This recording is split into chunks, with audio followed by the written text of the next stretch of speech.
Hello, hello, and welcome. Today I have I have two book corners in one.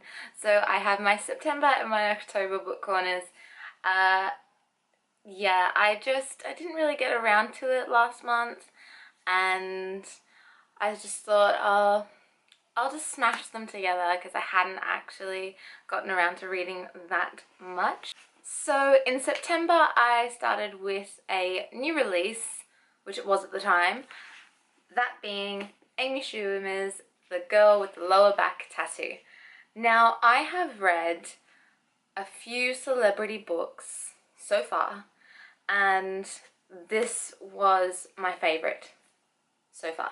I keep saying so far because I have Anna Kendrick's book on pre-order and I'm very excited. It comes out in a couple of weeks and I feel like that's probably going to be my favourite. But this was really amazing. This was really personal and the humour was really effortless and I really enjoyed it.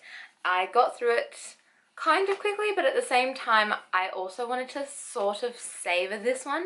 So while I was reading it quickly, I would take a break like every few days, just then not read it because I wanted to keep it going. This ventures through her childhood, getting into comedy and how she really worked hard. And I sort of liked, getting to know that sort of part of her because obviously in the last few years she's become a very prominent figure in female comedy and comedy in general.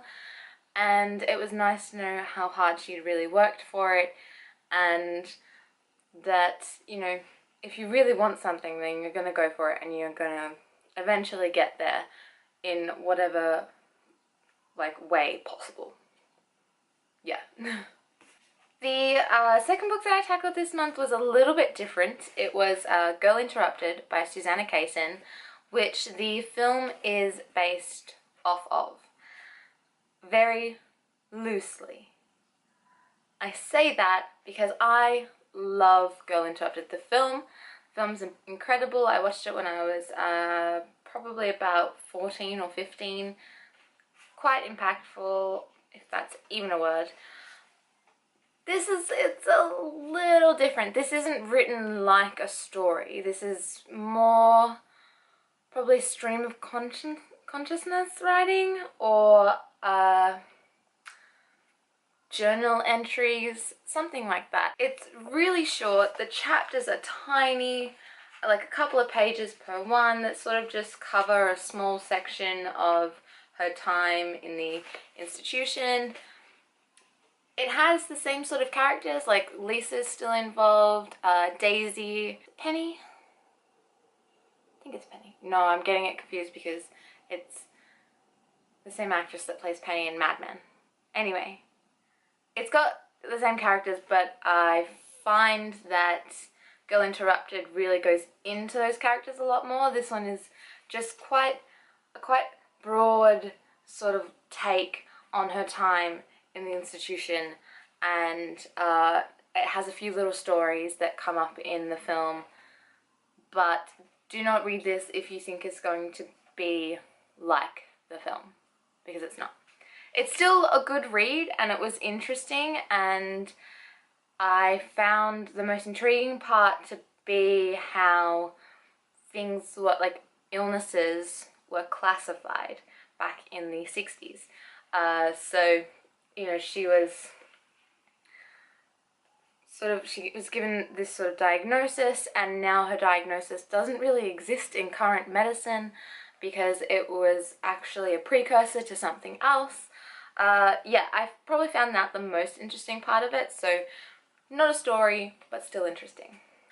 So I only got through 3 books in the 2 months, which is shocking and not at all good, but I have no real excuse for it. I kind of got into a little bit of a slump and it took me a little while to get into reading another book after I got through Girl Interrupted, which was quite fast to get through because of the short chapters. I don't know about you, but when a book has short chapters, I kind of end up reading a lot more in one sitting because I do that thing where you flick the pages to see when the next chapter ends, and it's like, oh, it's only like 2 pages away, I'll just read one more chapter.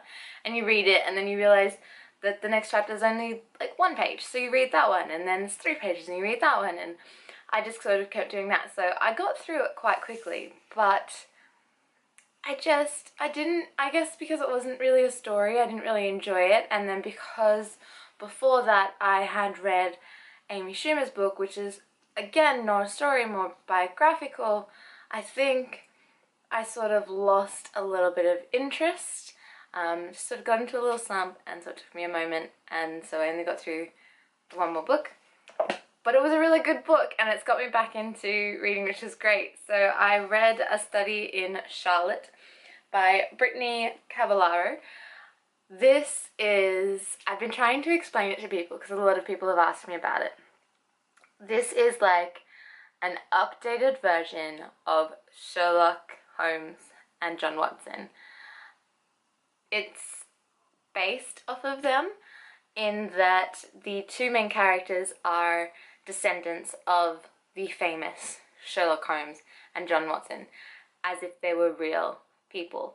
And the stories that were released are stories that Watson sort of elaborated and fantasized and wrote about his time with Sherlock Holmes, and there's this sort of rivalry between the 2 families after that was released, because it sort of became this huge thing, like that the Holmeses were really neurotic and had these sort of traits, which is kind of true in this book at least, and that the Watsons tended to have anger management issues and perhaps alcoholic issues as well.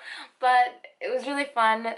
Charlotte Holmes is the Holmes character, and she was likable in the same way that Sherlock Holmes is likable. She was really smart, she was detached, she didn't really have much emotion, but she would show those moments where you knew she cared. It was just how she'd been brought up. And Jamie Watson was the John Watson, and I can imagine just being a very beautiful boy. He would be a handsome one.